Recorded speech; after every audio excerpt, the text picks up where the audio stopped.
Olá, meninos e meninas do segundo ano, tudo bem com vocês? Espero que sim.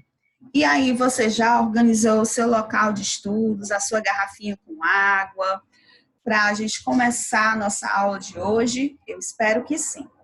Bom, hoje nós teremos a aula de História e assim também daremos continuidade também à aula de Caligrafia, exatamente. Lembra que nós falamos um pouco sobre os bairros no passado, na aula passada, né? Nós falamos como eram esses bairros, né? Os elementos que existiam. Então, a gente está recapitulando um pouquinho dessa história, certo? E agora, como eu falei para vocês, as construções antigas, elas representam também um pouco da história. Pode ser também do seu bairro ou da sua cidade, certo? Mas no início, esse início agora, vamos falar sobre os bairros. Muitos elementos que vemos nos dias atuais nos bairros não existiam no passado. Como a gente falou na aula passada, os bairros eles têm uma história e com ele vem a chamada evolução. O que seria essa evolução?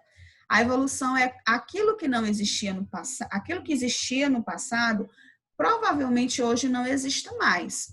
Né? Nós podemos observar aqui nessa imagem, vocês lembram que eu falei um pouquinho sobre essa rua, que é uma rua hoje muito conhecida no estado de São Paulo. Isso mesmo. Eu vou colocar aqui para vocês, certo? Uma imagem da atual rua em que nós estamos falando. Alguém lembra aí qual é o nome dessa rua? Alguém lembra? É a rua 25 de Março, em Fortaleza. Aliás, em São Paulo, desculpa. Em São Paulo. Vamos observar aqui, certo? Mais ou menos como era essa rua, 25 de Março, lá no ano de 1910. Olha como eram as ruas. As ruas eram de paralelepípedo, né? Aquelas pedras grandes. Tinham vendedores ambulantes, mas não tanto quanto hoje, e tinha trilho para bondes, porque naquela época, em 1910, o meio de transporte, um dos meios de transportes mais utilizado terrestre eram os bondes. E tinham as charretes ou carruagens ou charretes, né? E também as carroças. E as construções residenciais também ficavam ali por perto. Tanto as casas, no caso as construções residenciais, como também os estabelecimentos comerciais. Agora eu vou mostrar para vocês como que está a rua, a mesma rua de 1910, eu vou mostrar para vocês mais ou menos como é que ela é nos tempos atuais, certo? Eu vou colocar aqui para você ver. Olha só. Olha como é a imagem dela hoje, atualmente, né? No caso, hoje estamos se referindo atualmente, né, pessoal? E aí, olha só. Como é bem diferente da que a gente viu lá em 1910.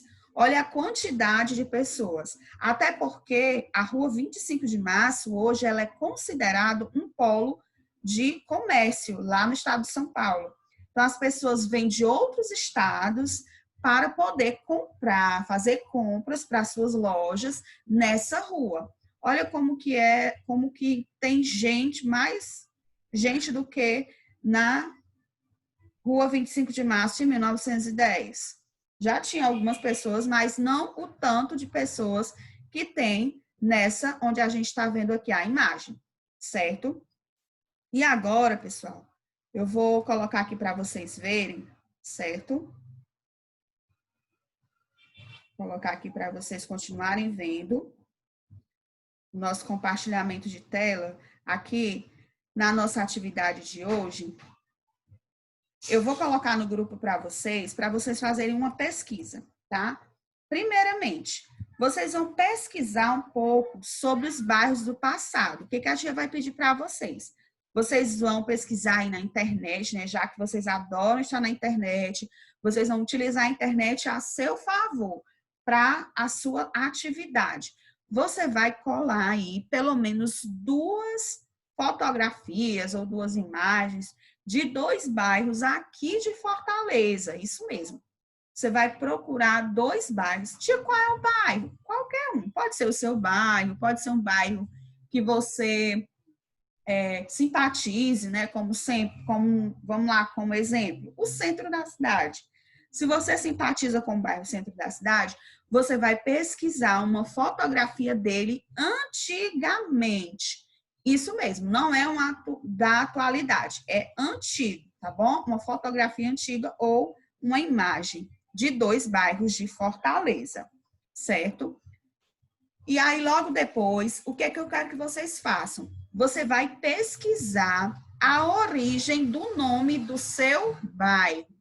Lembra que a gente falou sobre a história do bairro do Alta Nunes? Eu falei isso na aula retrasada. Falamos sobre a história do bairro, que existia um senhor que cuidava de bodes, né?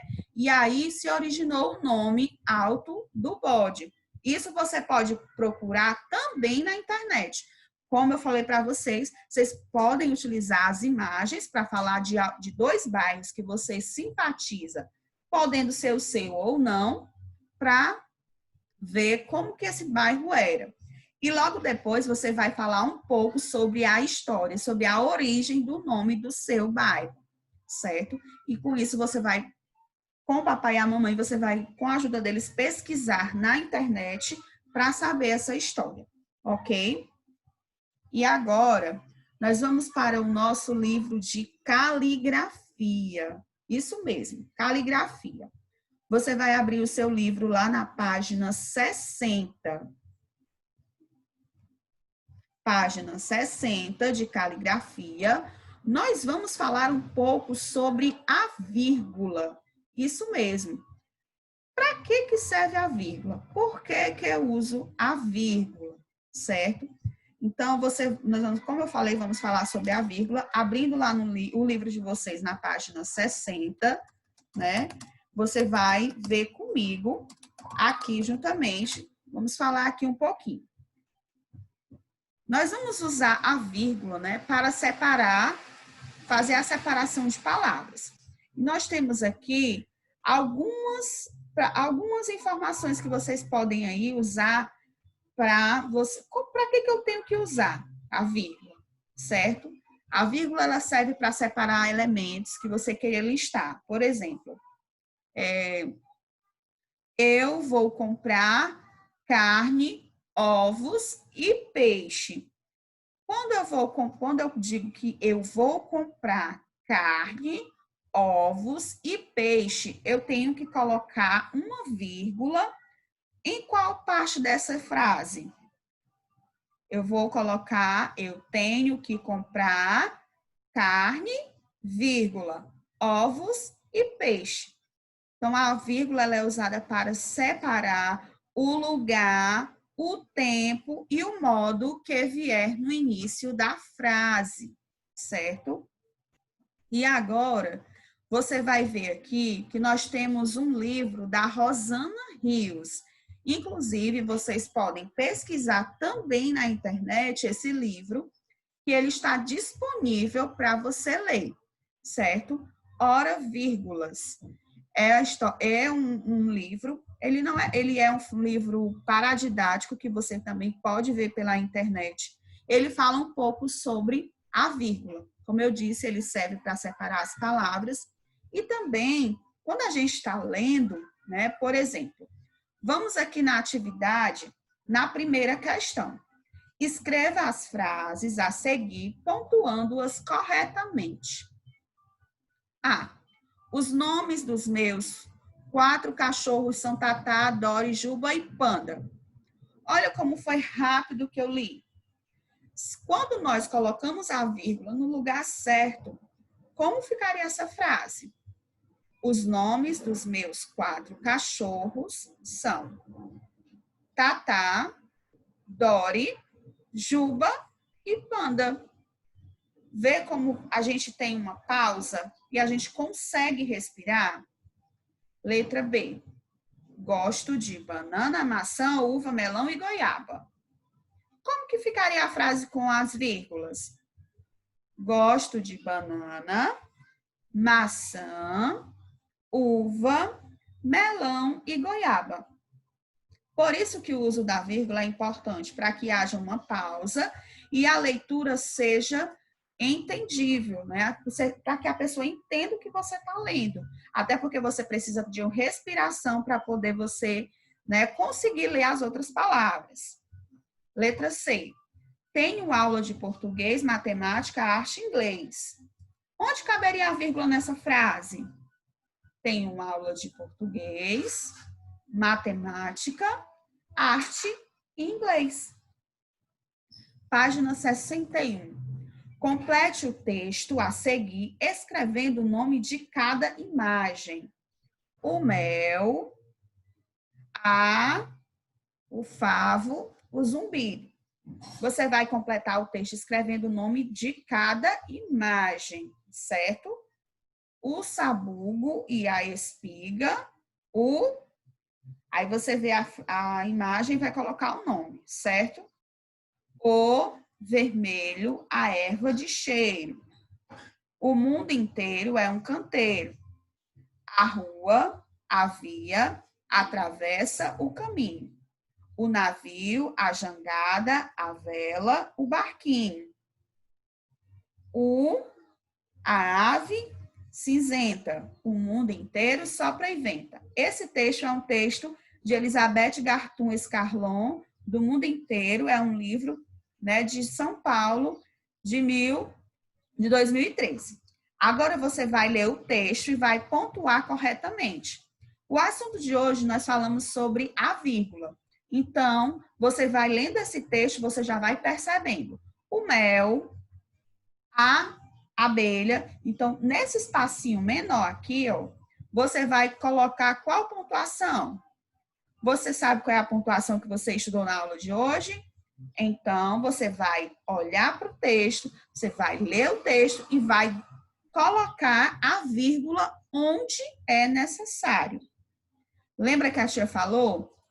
A vírgula é necessária para que haja respiração, para que você consiga ler a próxima palavra. O mel, a abelha, o favo, o zumbido.